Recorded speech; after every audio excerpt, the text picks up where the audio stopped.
Aloha, good afternoon, everyone. It is Tuesday, April 29th, 2025, and the time is 1:20 p.m. Will the Committee on Housing, Sustainability, Economy, and Health meeting please come to order? I'd like to welcome Committee Vice Chair Cordero, Councilmember Toba. I believe Councilmember Dos Santos Tam is on his way, and Councilmember Tupola is excused. Pursuant to Hawaii Revised Statute Section 92-3.7, this meeting will be conducted as a remote meeting by interactive conference technology with the following procedures in effect for the meeting.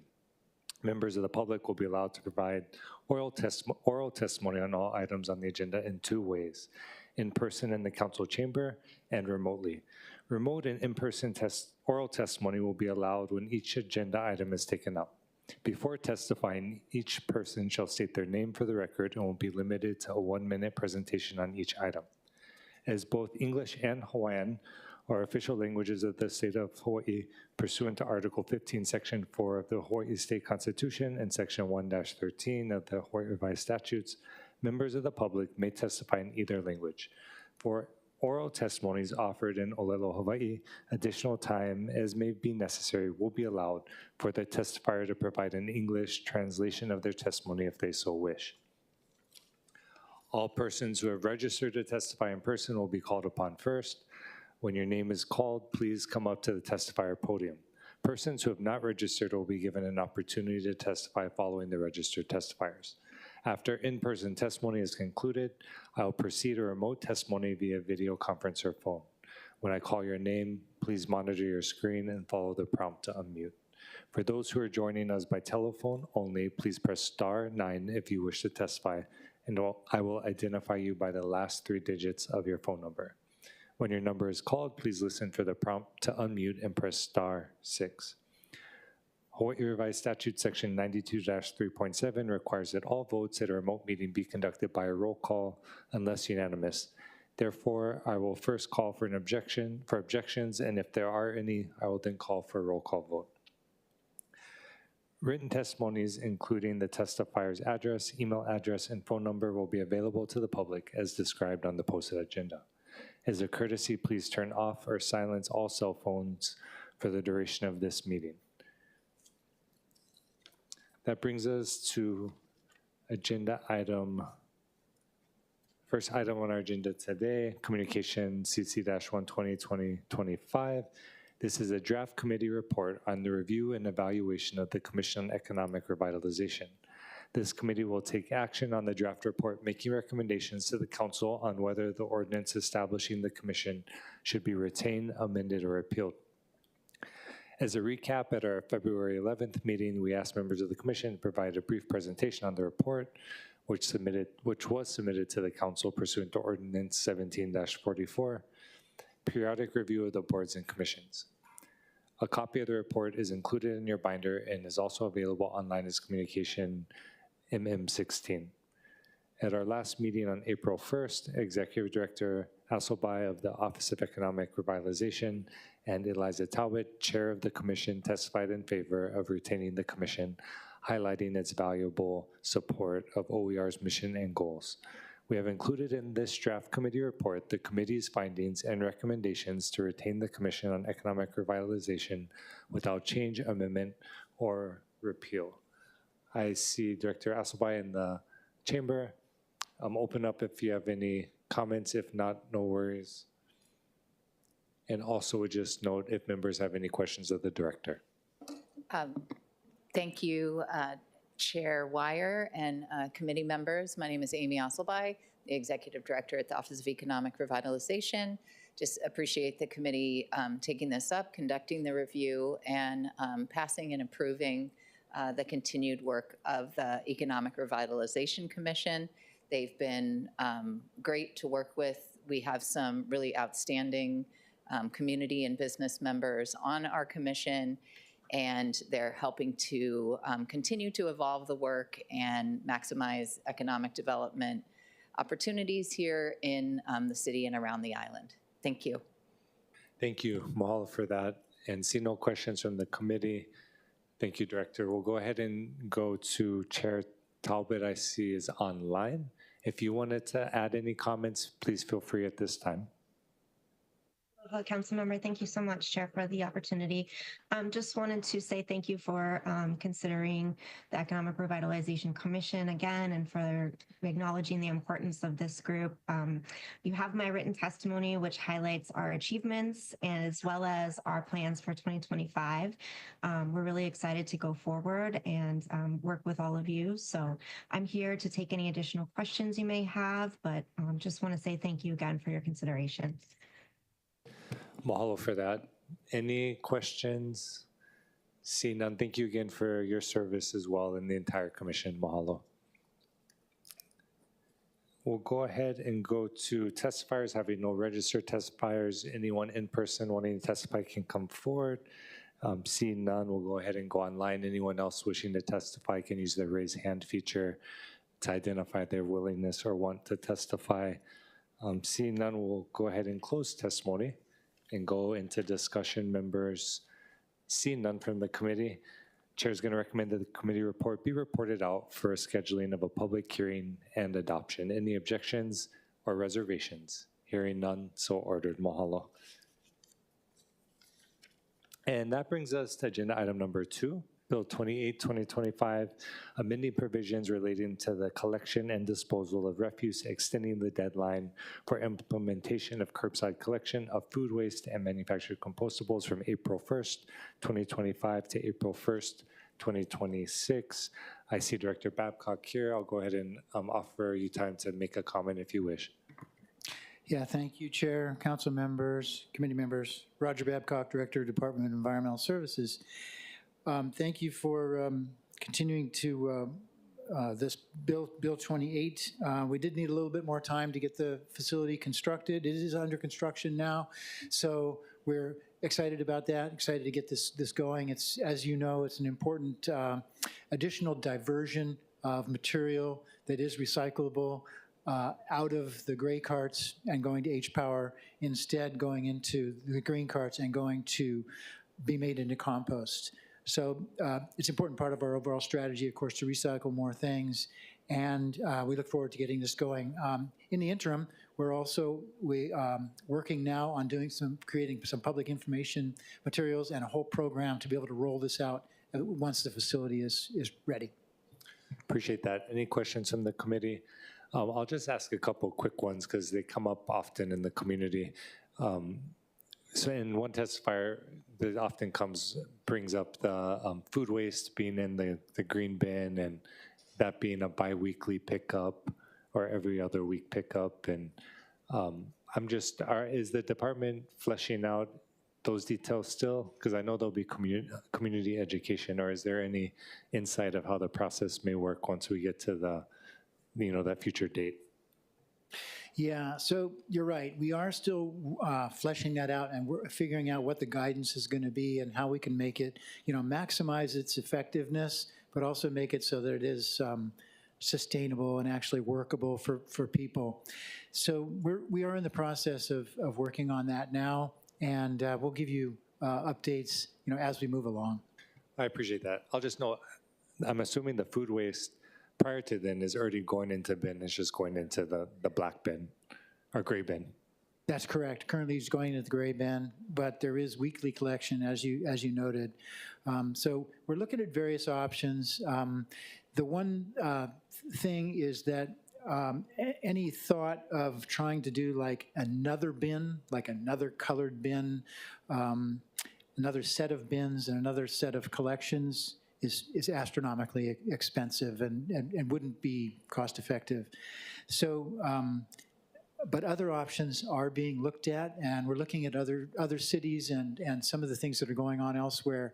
And I think we will end up having a very good program. Okay, looking forward to that. Committee Vice Chair Cordero, do you have any question? Thank you, Chair. Hi, Director Babcock. I know that in the beginning of my first term in 2021, I mentioned that the possibility of allowing such recyclable materials then be collected at certain parks as opposed to being collected from their individual properties or homes. And so I don't know if that has been looked at or discussed with the Department of Parks and Recreation. I figured that maybe it could be good at parks that have community gardens. That was my initial resolution prior. But if not, maybe it's something we can discuss with DPR and ENV. Yeah, thank you, Councilmember. I do remember that discussion as well. And, I think we did start something, and, we'll have to look into that. I think it's an important discussion, continuing with, there is more we can do with green waste. Basically, right now, we just do residential because that's what we collect. But we would like to see additional green waste collection and other recyclables as well. So our recycling branch is very active, and we continue to try to do different things and more things and make it easier for people to recycle. And just a little plug, I think you folks all know, we just recently, within the last couple of months, started collecting e-waste at all of our collection points. So at all the convenience centers, the 7 convenience centers, the 3 transfer stations, you can drop off any e-waste and it's going to get recycled. And so we have a contract for that. It pays us a little bit of money, doesn't cost us anything. And so that's a really good thing. And we're continuing to look for other opportunities as well. So. Thank you, Chair, and thank you, Director. I'm really excited to hear about this further. Thank you. Thank you. Also like to welcome Councilmember Dos Santos Tam. And yeah, just one more question. Super excited about the e-waste. I know we got that out to the community. Another question that came up in one of the Kupuna groups we meet with was recycling of fabrics. And I did a little bit of research, but it seems like aside from donating it to, say, Goodwill or Salvation Army, are there other options for recycling? And I know maybe more natural fabrics, I don't know if those can go into the green bin or not, but welcome insight. Yeah, that's a good question.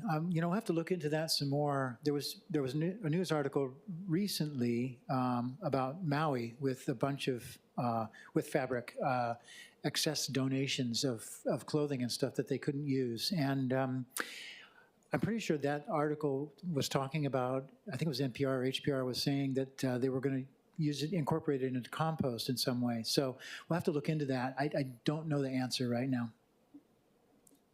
Appreciate that, Mahalo. Seeing no other questions from the committee, we'll go into testimony. We don't have any registered testifiers. Anyone in person wishing to testify can come forward, but seeing none, we'll go ahead and go online.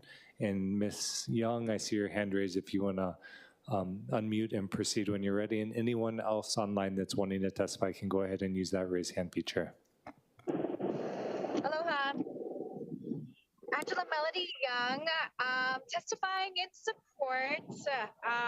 And so with the rollout of the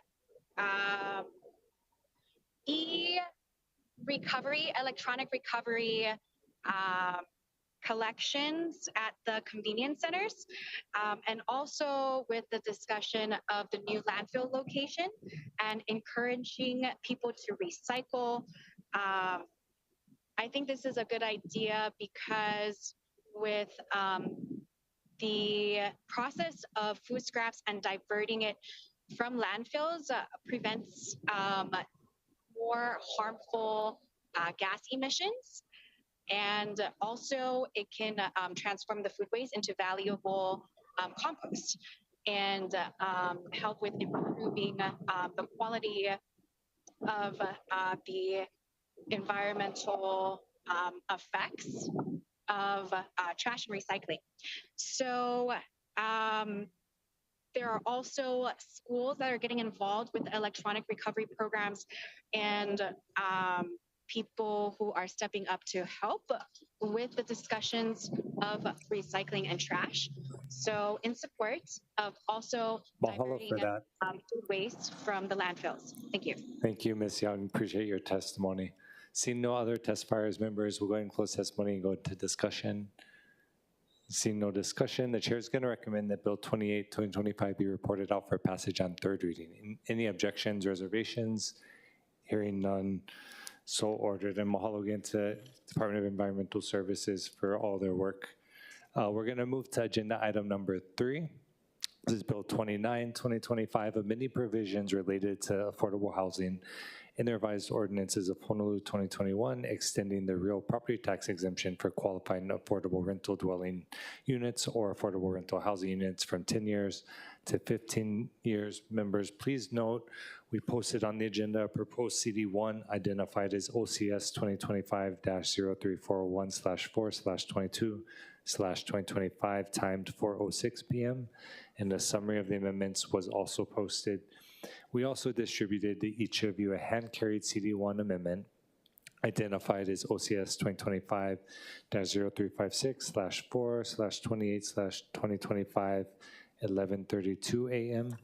The hand-carried version seeks to align the repeal dates of the ROH sections 8-10.33, 10.34, and 10.8 is contained within Ordinance 18-1 with the repeal dates of amendments made to those sections in Ordinances 18-10, 19-8, 20-3, or 20-13 rather, and 23-12. Respectively, these ROH sections relate to real property tax exemption for qualifying affordable rental dwelling units, exemptions for valuation increases due to qualifying construction work and marketing of affordable dwelling units, and the waiver of wastewater system facility charges for affordable dwelling units. Therefore, amendments in this hand-carried version seeks to align the repeal dates in question to June 1st, 2030 to maintain consistency. In other words, there are multiple expiration dates in the ordinance, and so the amendments are simply adjusting so there's a consistent date. We had Director Quano listed on our script, but I believe Director Auger, are you touching this item or no? No, okay. Not seeing the budget of fiscal services here today, we'll go ahead and go into testimony.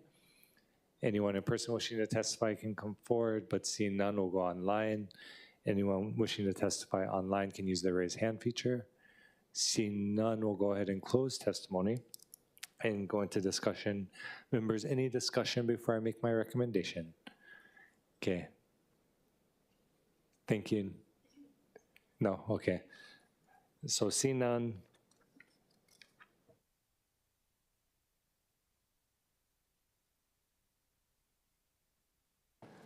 So Chair's going to recommend that Bill 29, 2025 be amended to the hand-carried CD1 identified as OCS 2025-056.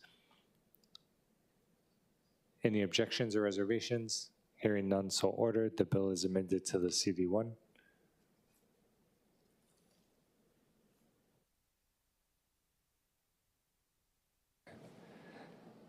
The Chair then recommends that Bill 29, 2025 CD1 be reported out for passage on third reading. Any objections or reservations? Hearing none, so ordered.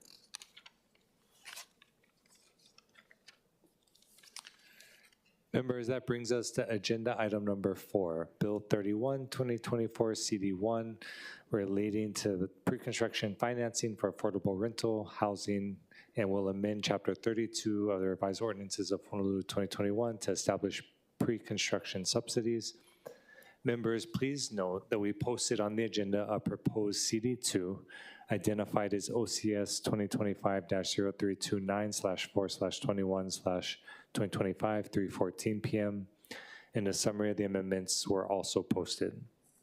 In addition, we posted an addendum, a second proposed CD2 identified as OCS 2025-059/4/25/2025, 2:25 p.m.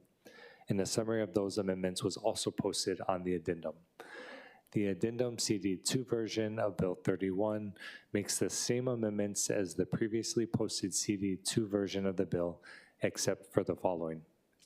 1, the addendum CD2 deletes the developer as being eligible to apply for the pre-construction subsidy. Throughout ROH Chapter 32, which regulates affordable rental housing projects, it is the fee owner of the land on which an affordable rental housing project is situated that executes a declaration of restrictive covenants and is responsible for satisfying the covenants, conditions, and restrictions for this type of project. In addition, with respect to post-construction grants, the owner is eligible to apply for the grant. Sometimes the owner will be a developer, and other times the owner will be a construction contractor, but the owner is the recipient of the funds. And then number 2, the addendum CD2 also clarifies that the required pre-construction escrow agreement must be executed by the city as grantor, the owner as grantee, and an escrow agent. The escrow agreement must include a provision for periodic disbursements of the pre-construction subsidy pro rata in proportion to the prevailing wages paid to date. Note that the pre-construction subsidies may only be used for purposes of paying prevailing wage to every laborer and mechanic performing work on the affordable rental housing project in compliance with HRS Chapter 104. I believe we have Director Auger here for this item. DPP? I see DPP shaking their head too. And members, I'll just ask if there's going to be any questions for the departments. Councilmember Dos Santos, Tam. Thank you, Chair. First of all, I want to thank you for your work on this bill and moving it forward. I think it is going to continue to make a difference on this program. But I wanted to ask either DPP or the Office of Housing on the record. So currently the administration of the Bill 1 grants is under DPP. I understand that in Office of Housing, they're going to be creating a housing finance division. At some point, those positions will be transferred. Can we accelerate this transfer to take things off DPP's plate and make the Office of Housing, future DHLM, a little bit more robust? Can we get this done quicker? Mahalo for that question. I'll go ahead and turn it over to Director of Housing. Great. Thanks, Committee Chair Weyer, and thank you, Councilmember Dos Santos Tam, for that question. We're going to be hearing or presenting tomorrow a proposed combined Department of Housing and Land Management, and we'll be making that presentation to you folks tomorrow afternoon. In addition to that proposed consolidation of housing functions within the new Department of Housing and Land Management, if it's approved, there's a second phase of that reorganization that we're currently discussing with DPP, and that would include many functions, many additional functions, one of which would be the compliance functions for Bill 7, GET taxes, et cetera. And so we're still working on that. We'd like to try to find a way to accelerate that second phase of the reorganization, and we can commit to that. But there's a lot of play, most important of which is, although we are creating, for instance, a division of housing finance, the challenge is we still don't have those positions filled. So we currently have 34 approved positions in the Department of Land Management. 23 of those are actually filled. We're establishing a new platform that will have 47 positions potentially, but again, we still only have 23 filled. So we continue to work through that. I guess in a nutshell, on the record, there's more to come, for sure, on that. Mahalo for that. Any other questions? Seeing none, thank you, Director. We'll go ahead and go to testimony. Seeing no one in person wanting to testify, we'll go online. Anyone wishing to testify can use the raise hand feature to indicate their desire to testify. Seeing none, we'll go ahead and close testimony, go into discussion. Members, any discussion? Councilmember Cordero. Thank you. Can I ask Director Auger to clarify some historical context for the pre-construction program? And just to clarify how much percentage of monies were appropriated, if it remains in the fund where the grants are administered, as well as, yeah, we'll start off with those two. Hi, Kevin Auger, Executive Director, Office of Housing. I'm sorry, Councilmember Cordero, I didn't understand the question. Could you repeat that, please? Sure. So my question was, for historical context, how much percentage of the monies were appropriated from this program, and how much, or was that my second question? I think, yeah, we'll just go with that question. How how much percentage of money was appropriated out of this fund I'm still, for pre-construction? I'm sorry, I'm still not understanding the question. How much money was appropriated out of the program for pre-construction? We currently have $5 million appropriated for the fund. Is there, How much was expended then out of that? I don't money? have an answer for that, and I can follow up for you. Okay. Yeah, I don't And believe it was much, if that's the question, yeah. how much was then expended over the course of the pre-construction program starting? And I don't know what year it started. I don't know the answer to that question, and I'd be happy to follow up and get that answer for you. Okay. I also want to bring up, I think it was maybe in this committee, I want to say a month and a half ago, when I asked about different grants that different departments administer, and I used DCS as an example. So Councilmember Dos Santos Tam's question relating to DPP administering such grants like this and then having it transferred over to DLM would then, it would also be a part of that discussion as well. That's correct, yeah. Okay, cool. So we'll be hearing about that tomorrow then?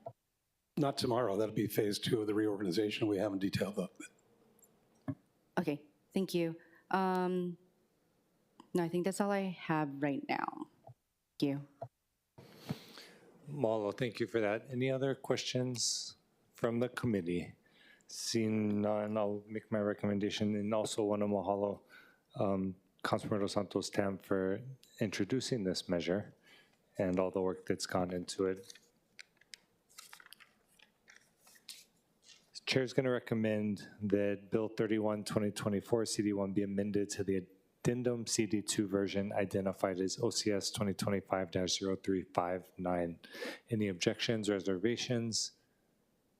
Hearing none, the bill is amended to CD2, and the chair is going to recommend that Bill 31, CD2 be reported out for passage on third reading. Any objections, reservations? Hearing none, so ordered. And members, that brings us to the conclusion of our agenda for today. Mahalo everyone for attending. There being no further business, this meeting is adjourned. Yeah.